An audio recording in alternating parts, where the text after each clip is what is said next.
हमारा जो last session था उसे पूरा करने के लिए once again I am come back with the new topic. Hello guys, this is Arbaz Multani, I am casting manager at Kindle Army production और आज का हमारा टाइटल है how to become an actor part 2। So guys, यहाँ पर मैं आपको acting oriented कुछ पॉइंट्स को इंट्रोड्यूस करूंगा। फर्स्ट है skills and actor must have. As an actor आपको किस तरह की स्किल्स रिक्वायर्ड होती है उन सब चीज़ों के बारे में हम बात करेंगे। नेक्स्ट है actor have to stay update on social media accounts. Social media के अकाउंट्स पर एक्टर को किस तरह से अपडेट रहना है उन सब चीज़ों के बारे में हम बात करेंगे। उसके बाद है observe the actor you admire regularly.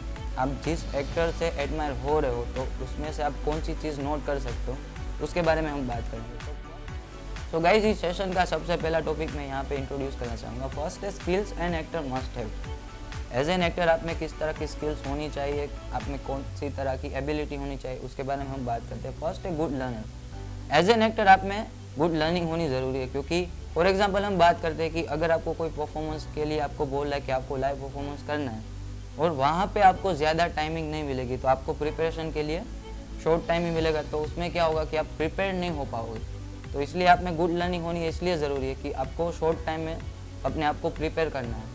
तो शॉर्ट टाइम में आपको अपने आप को प्रिपेयर करना है, इसलिए आपको आप में गुड लर्निंग होनी ज़रूरी है। नेक्स्ट है क्रिएटिविटी। एज एन एक्टर आप में क्रिएटिविटी होनी भी ज़रूरी है। लाइक आप कहीं पे भी परफॉर्म करें तो हर बार कुछ ना कुछ अलग तरीके के परफॉर्मेंस कर सकते हो आप। तो वहाँ से क्या होगा कि आप में आपकी जो एक्टिंग एबिलिटी है, आपकी जो एक्टिंग स्किल है वहाँ पर इम्प्रोवाइज होगी, वहाँ पर ग्रो करेगी। तो इसलिए क्रिएटिविटी डालनी ज़रूरी है अपने हर एक्टिंग में। नेक्स्ट है लैंग्वेज। आपको हर तरह की लैंग्वेज आनी ज़रूरी है। लाइक फॉर एग्जांपल अब इंडियन सिनेमा में आप वर्क कर रहे हो, लाइक बॉलीवुड में आप वर्क कर रहे हो और आपको आगे चांस मिला है आउट ऑफ इंडिया के लिए, तो वहाँ पर आपको ज़्यादा पता ही होगा कि आउट ऑफ इंडिया में मतलब इंग्लिश वगैरह जो लैंग्वेजेस होती है वो यूज़ होती है। तो इसलिए आपको इंग्लिश भी आनी ज़रूरी है, हिंदी भी आना ज़रूरी है। तो हर तरह की लैंग्वेज थोड़ी बहुत आपको नॉलेज होनी ज़रूरी है। नेक्स्ट है राइटर। एज एन एक्टर आपको राइटर भी होना ज़रूरी है, क्योंकि कई बार ऐसा होता है कि डायरेक्टर आपको सिर्फ आपको कैरेक्टर दे देता है कि आपको इस कैरेक्टर पे वर्क करना है और अपने आप को कुछ डायलॉग पे सेट कर दो। तो वहाँ पे आपको टाइमिंग भी नहीं मिलेगी और आपको आप जो डायलॉग वगैरह जो स्क्रिप्ट लिखने वाले हो तो आप ऐसे ही तो नहीं लिख सकते। आप अच्छे राइटर होगे तो आप अपनी स्क्रिप्ट को रेडी कर सकते हो ना। तो उसको अच्छी तरह से राइटिंग करने के लिए आप में राइटिंग की एबिलिटी होनी ज़रूरी है। नेक्स्ट है actor have to stay update on social media accounts. First तो आपको ये चीज़ करनी, अगर आप नए एक्टर हो, आप मार्केट में न्यू हो, तो आपको जो सोशल मीडिया के प्लेटफॉर्म है लाइक इंस्टाग्राम है, फेसबुक है, यूट्यूब वगैरह जितनी भी जो सोशल मीडिया की जो प्लेटफॉर्म्स है वहाँ पर आपको क्या करना है, अपने अकाउंट्स बनाने हैं। आपके फोटोग्राफी जो प्रोफेशनल फोटोग्राफी उन सब चीज़ों को आपको वहाँ पर पोस्ट करना है। रेगुलरली आपको स्टोरीज़ वगैरह डालनी है, तो आपको रेगुलर अपडेट रहना पड़ेगा। तो आपको सोशल मीडिया के ज़रिए लोग आपको पहचानेंगे, वहाँ से आपकी रीच बढ़ेगी। तो आपको 5 लोग जानेंगे तो आप मतलब आप में जो एबिलिटी है वो सब लोग जानेंगे। नेक्स्ट है observe the actor you admire regularly. आपकी जो इंस्पिरेशन है, लाइक फॉर एग्जांपल मैं अपनी खुद की बात कर रहा हूँ कि कोई अगर मेरा कोई इंस्पिरेशन है तो मैं क्या करूँगा कि उसको डेली नोट करूँगा उसके हर मूवी में, या तो उसकी जो कुछ भी जो रिलीज़ हो रहा है उसकी शॉर्ट फिल्म या तो कुछ भी है, तो उसमें से मैं क्या करूँगा कि डेली बेसिस पे उसमें उसको देख के उसमें से कुछ ना कुछ डेली सीखता रहूँगा। तो वहाँ से मेरी जो एक्टिंग है, मेरे जो डायलॉग वगैरह है, जो मेरी स्क्रिप्ट लर्निंग करने की जो एबिलिटी है वहाँ पे इम्प्रूवाइज होगी। तो इसलिए आपको इंस्पायर होना ज़रूरी है। तो आपको जो आपका जो इंस्पिरेशन है उसे क्लियर कीजिए कि आपका इंस्पिरेशन ये है, आपके जोनर का है, तो वहाँ से आप कुछ ना कुछ सीख सकते हो। तो डेली आपको वहाँ से कुछ ना कुछ सीखना है। नेक्स्ट है what are they doing that make them an outstanding actor. आपकी जो इंस्पिरेशन हमने जो बात की, तो उसमें ऐसी कौन सी एबिलिटी है जिसको आप नोट करके आप अपनी एक्टिंग को ग्रो कर सकते हैं। फर्स्ट है एक्टिंग। एक्टिंग से ही आप उसको अपना इंस्पिरेशन मान रहे हो, उसमें अच्छी एक्टिंग की एबिलिटी है तभी तो आप उसको अच्छा मान रहे हो।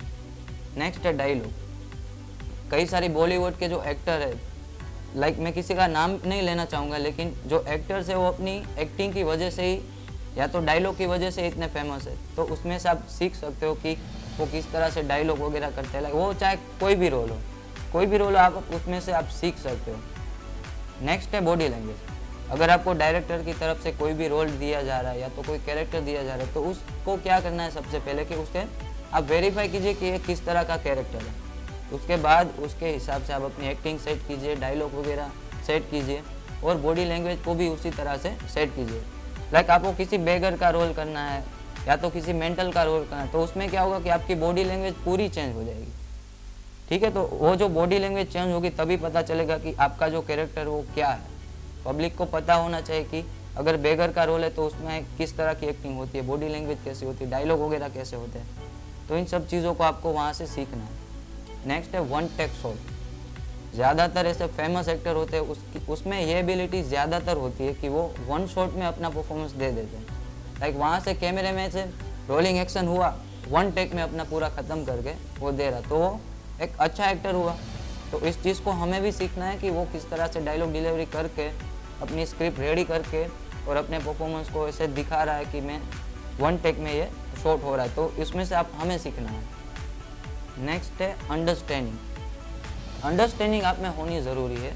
लाइक आप किसी भी स्क्रिप्ट या वगैरह आपको जो दिया जा रहा है, कैरेक्टर दिया जा रहा है, तो उसे हमें पहले समझना है।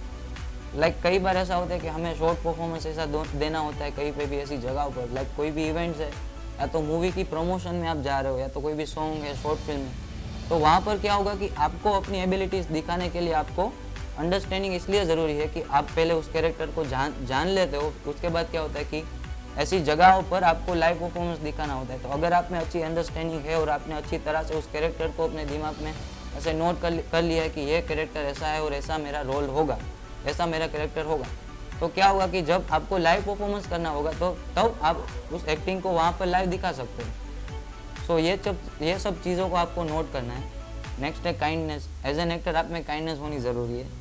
ये बंदों के ऊपर, आपके ऊपर ऐसा डिपेंड नहीं कि इतना होना ही चाहिए, लेकिन as an actor, as a human being हमें काइंडनेस होनी ज़रूरी है। क्योंकि हमें ज़्यादातर क्या होता है कि मूवी प्रमोशन के लिए या तो प्रेस के सामने हम जब जाते हैं तो वहाँ पर हमें कुछ ऐसे सवाल किए जाते हैं जहाँ पर ऐसी कंडीशन आ जाती है कि हम कुछ सोचने लगते हैं कि अभी क्या आंसर दे। लाइक वो जो प्रेस वाले या तो कोई भी आप मूवी के लिए जो प्रमोशन में जा रहे हो तो वहाँ पर तो हर तरह की पब्लिक होगी, रिपोर्टर्स भी होंगे, तो आपको वहाँ पर क्या अपने आप को ऐसे प्रिपेयर रखना है। कुछ ऐसे भी सवाल करेंगे अपने मूवी रिलेटेड या तो लाइक सोशल रिलेटेड या तो पॉलिटिकली, कई सारे सवाल हो सकते हैं। तो आपको उस चीज़ों के लिए रेडी होना है, प्रिपेयर होना है। तो ये सब चीज़ें आप में होनी चाहिए। Thank you so much guys for being with me. हमारा ये वेबिनार यहीं पर ख़त्म होता है। अगर आपको कोई क्वेरी या तो क्वेश्चन है तो इस वेबिनार के कमेंट सेक्शन में लिख के या तो दिखाए गए हुए नंबर पर कॉल करके या तो ईमेल आईडी पर मेल करके या तो हमारी वेबसाइट विजिट करके आप हमें इन्फॉर्म कर सकते हो। तो गाइज मिलते हैं नेक्स्ट वेबिनार में, तब तक के लिए अपना और अपनों का ख्याल रखें। Bye bye.